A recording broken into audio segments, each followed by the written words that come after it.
मुझे जुए की आदत थी। मैंने गांव में मशहूर कर दिया, कोई भी मुझसे जुआ जीतेगा तो मेरी पत्नी ले जाना। मेरी पत्नी भला की हसीन थी, लेकिन कोई भी मुझे हरा नहीं सका। यूं मैं अमीर होकर शहर चला गया। मैं रोज़ घर में महफिल लगाकर जुआ खेलता। मुझे शक हुआ, जितनी देर मैं जुआ खेलता हूँ पत्नी घर से बाहर चली जाती है।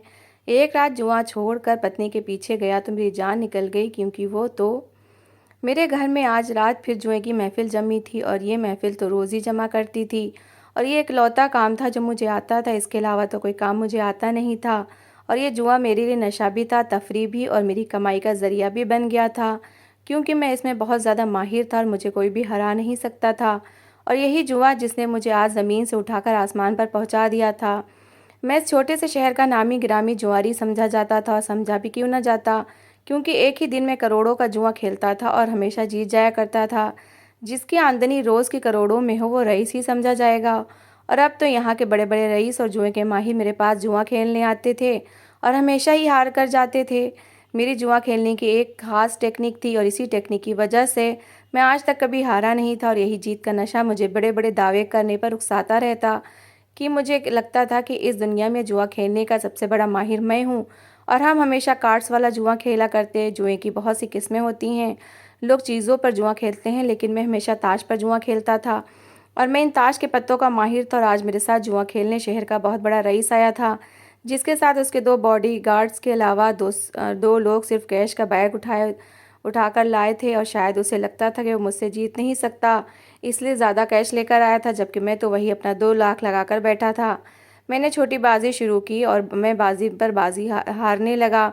इस रईस को शायद एहसास होना शुरू हो गया था कि आज मेरे तारे गर्दिश में हैं, इसलिए वो बार बार बड़ी रकम लगा रहा था, यहाँ तक कि मुझे उठकर और पैसे लाने की ज़रूरत महसूस होने लगी। पैसे लेने के लिए कमरे में गया तो मेरी पत्नी कमरे में नहीं थी। मैंने फ़ौरन अलमारी से पैसे निकाले और उसे आवाज़ दी, लेकिन वो कहीं भी नहीं थी। लेकिन मेरे पास ज़्यादा समय नहीं था, मुझे वापस जाना था, इसलिए जुए वाले कमरे से वापस पहुंच गया और फिर से जुआ खेलने लगा।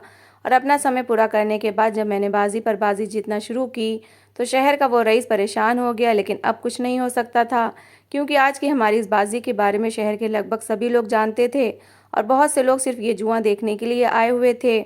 आखिरकार वो रईस अपने दोनों बैग मेरे पास खाली करके वापस चला गया। मैं खुशी खुशी कमरे में आया तो मेरी पत्नी कमरे में ही सो रही थी। मुझे एक बार ख्याल आया कि जब मैं पहले कमरे में आया था तो ये नहीं थी, बल्कि मुझे कहीं भी नज़र नहीं आई थी। लेकिन मैं फिर इस बात को भूल गया था, क्योंकि आज मैं बहुत खुश था। आज मेरी आमदनी सबसे ज़्यादा हुई थी, और इसके साथ साथ मेरी शोहरत का डंका भी बजना शुरू हो गया था, क्योंकि मुझे इस शहर में आए ज़्यादा टाइम नहीं हुआ था। लेकिन इस शहर में आने के साथ ही मैंने अपनी महारत का सिक्का जमाना शुरू कर दिया था, और बहुत से जुए के शौकीन लोग अब मेरे पास आते थे, और इस शहर में सभी मुझे सेठ कहकर पुकारते थे। मेरी पत्नी भला की हसीन थी, और इतनी सुंदर पत्नी होने के बावजूद भी मुझे उसमें कोई ख़ास इंटरेस्ट नहीं था, क्योंकि मेरी ज़िंदगी तो जुए से शुरू होकर जुए पर ही ख़त्म होती थी, और मैं मशहूर जुआरी के साथ साथ पैसे का भी लालची था। मेरे घर में हर रोज़ रात को एक तय समय पर जुए की महफिल शुरू होती थी, और मैं पिछले कुछ दिनों से ये बात नोट कर रहा था कि जुए की महफिल शुरू होने से पहले ही मेरी पत्नी को अजीब तरह की बेचैनी शुरू हो जाती थी। वो कभी अंदर कभी बाहर घूमती थी, और वो तो जैसे मुझसे ज़्यादा चाहती थी कि मैं उस जुए वाले कमरे में चला जाऊं, क्योंकि जब मैं उस कमरे में जाता था तो वो वहाँ से बहुत ही मजबूरी की हालत में, अगर मुझे वापस आना पड़े तो ही वापस आता था, और वो भी सिर्फ अपने कमरे में, क्योंकि वहाँ आने की मजबूरी सिर्फ पैसे ही होते थे। दूसरी सूरत में वहाँ से वापस नहीं आता था, और रात गई मेरी वहाँ से वापसी होती थी। लेकिन अब मुझे अपनी पत्नी की हरकतें कुछ संदिग्ध लगने लगी थीं, जो कि पहले मुझे जुआ खेलने से मना करती रहती थी, बल्कि ये तो कहती थी कि इस आमदनी से इधर घर में आने वाला सामान भी ईमानदारी का नहीं है, क्योंकि ये आमदनी वैध नहीं है, और न जाने क्या क्या। उसने कुछ क्लास तक पढ़ाई की थी, और अब अपनी पढ़ाई का रौब मुझ पर झाड़ती रहती थी। लेकिन मैं उसे ज़्यादा अहमियत नहीं देता था, और अब वो मुझसे ऐसी कोई बात भी नहीं करती थी। बस हर समय जले पैर की बिल्ली की तरह इधर उधर घूमती रहती थी। जब तक मैं उसके सामने रहता वो मुझसे बचने की कोशिश करती थी, और जब मेरा उस जुए वाले कमरे में जाने का समय होता तो वो बहुत खुश नज़र आती थी। और पिछले 3-4 दिन से ऐसा ही हो रहा था कि कोई ना कोई नया आदमी जुआ खेलने आता था। और मेरे जुआ खेलने की टेक्निक ये थी कि मैं नए आदमी को थोड़ा टाइम देता था, उसे कुछ बाजियां जीतने देता था, ताकि उसे खेलने का अंदाज समझ सकूं, और फिर इसके मुताबिक उसे मात देना शुरू करता था। इसलिए अक्सर मुझे अपनी अलमारी से पैसे निकालने की ज़रूरत पड़ जाती थी। लेकिन मैं जब भी कमरे में आता था तो मेरी पत्नी कमरे में नहीं होती थी। इससे मुझे शक हुआ कि मैं जुआ खेलने जाता हूँ तो ये कहीं चली जाती है, और मुझे अभी इस बात को पक्का करना था। इसलिए अगले दिन खेलते हुए जब बाजी चल रही थी तो मैंने बाजी ख़त्म करने के बाद अगली बाजी लगाने से पहले कहा कि मैं घर से होकर आता हूँ। उन्हें क्या ऑब्जेक्शन हो सकता था कि वो दूसरे लोग बाजी जीत चुके थे। इसलिए मैं जब घर के अंदर आया तो मेरी पत्नी कहीं भी नहीं थी। मैंने पूरा कमरा देखा, किचन, टीवी, लाउंज, मगर वो कहीं भी नहीं थी। मैंने उसे आवाज़ दी लेकिन वो होती तो मुझे जवाब देती। मुझे हैरत हुई कि मेरी पत्नी रात के इस समय कहाँ गई है, और शायद इसलिए वो चाहती थी कि मैं जुआ खेलने चला जाऊँ। उस टाइम तो मैं वापस जुए वाले कमरे में आ गया। मेरा ऐसे निकल जाना सबको मेरी तरफ से शक में डाल सकता था। लेकिन उस दिन मैंने बड़ी जल्दी में जुआ खेला। मैं कोई नया बंदा नहीं था, इसलिए मैं हारा तो नहीं। लेकिन जब मैं जुआ ख़त्म करके वापस कमरे में आया तो मेरी पत्नी हमेशा की तरह सो रही थी। दूसरे दिन सुबह सुबह मैंने उससे पूछा कि वो कहाँ थी। मैं उसे ढूंढता रहा, लेकिन उसने बात को घुमा दिया कि शायद आपको गलतफहमी हुई है। मैं तो कमरे में सो रही थी। थोड़ी देर के लिए दिल घबरा रहा था, तो इसलिए छत पर चली गई थी, और छत पर तो मैंने देखा ही नहीं था, इसलिए मुझे उसकी बात पर विश्वास करना पड़ा। लेकिन मेरे दिल में शक बैठ गया था। कुछ तो बात है कि मेरी पत्नी दिन ब दिन खुश रहने लगी थी, निखरती जा रही है, और उसे अब मुझसे लड़ने की फुर्सत भी नहीं होती।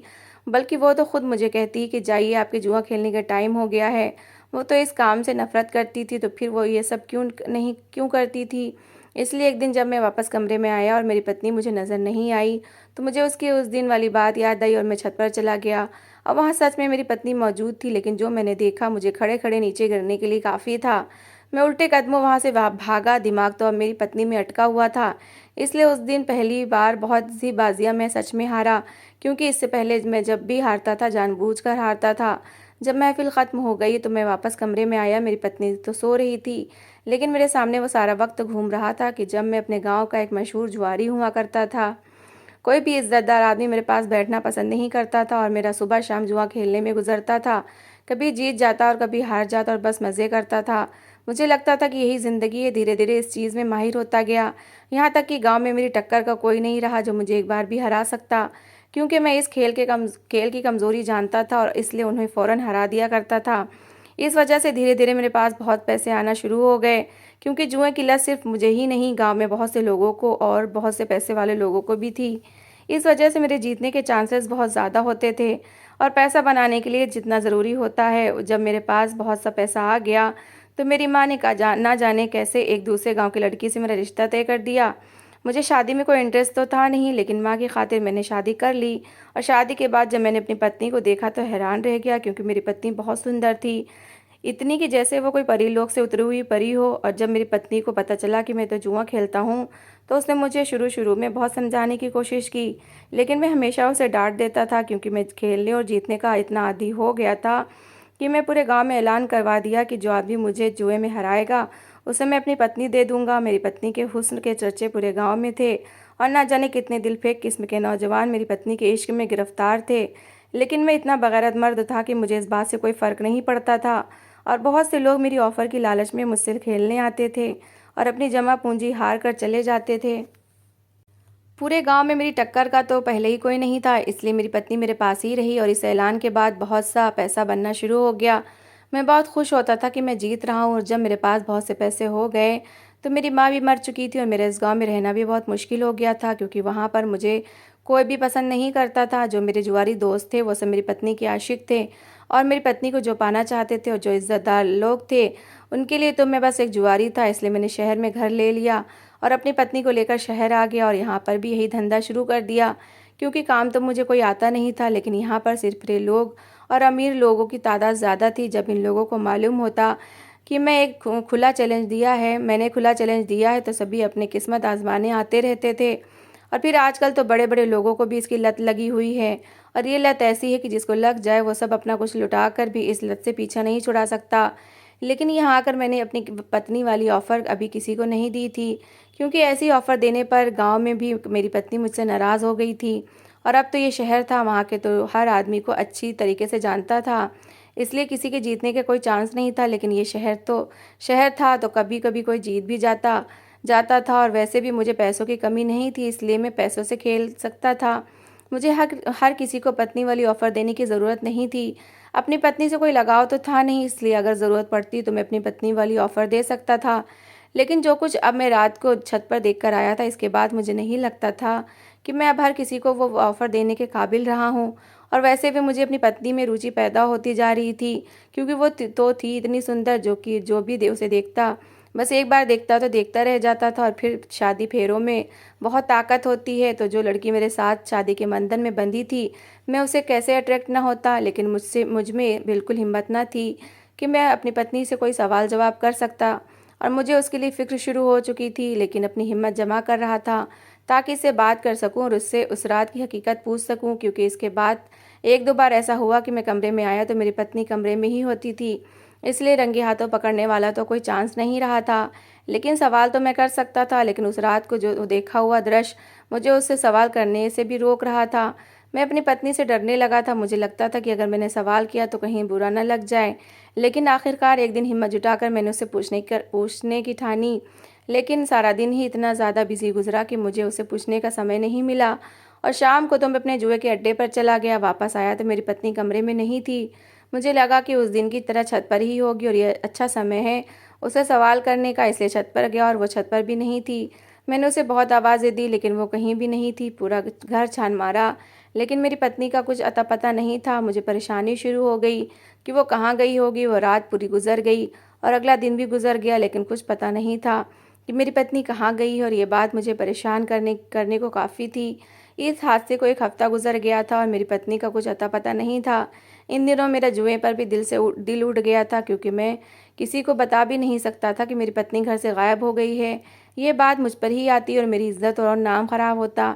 इस शहर में आने के बाद चाहे जुए के ज़रिए ही सही, लेकिन मैंने कुछ नाम बना लिया था। और अब अपनी पत्नी को मुझे खुद ही ढूंढना था, क्योंकि वो जहाँ भी थी ज़रूर उसे वहाँ पर सुरक्षित महसूस हुआ होगा, तभी वो वहाँ गई थी। लेकिन हैरत तो इस बात पर थी कि आखिर वो छोड़कर गई ही क्यों, क्योंकि अगर उसने मुझे छोड़कर जाना था तो उस समय छोड़कर जाती, जब इस तरह की मैंने उसकी बोली लगाई हुई थी और पूरे गांव को ऑफर की थी कि मुझे जुए में हराकर मेरी पत्नी ले जाए। तब तो उसने ऐसा कोई काम नहीं किया था, तो अब ये काम ऐसा क्यों करेगी। इन दिनों में जुआ नहीं खेलता था, सिर्फ जो मेरे पास खेलने आते थे बैठकर उनकी बाजी देखता था। मेरा दिल हर चीज़ से उचाट हो चुका था और मुझे बस पत्नी की तलाश थी। मुझे समझ नहीं आ रहा था कि ये मामला किससे डिस्कस करूं, और अब मुझे शिद्दत से एहसास हो रहा था कि मेरे आसपास तो सभी शराबी और जुआरी लोग हैं, और इनमें से कोई भी मेरी बात को या मेरी सिचुएशन को समझेगा नहीं। कोई भी मेरी मदद नहीं करेगा, सब मेरी पत्नी को ही बुरा भला कहेंगे। और फिर उस रात का दृश्य मेरी आंखों के सामने घूमने लगता। आखिरकार मुझे एक रास्ता नज़र आया और हमारे गांव के साथ वाले गांव में, जहां से मैं पत्नी को ब्याह कर लाया था, वहाँ एक साधु बाबा रहते थे, जिनके बारे में मशहूर था कि वो कुछ करके हर चीज़ के बारे में पता कर देते हैं।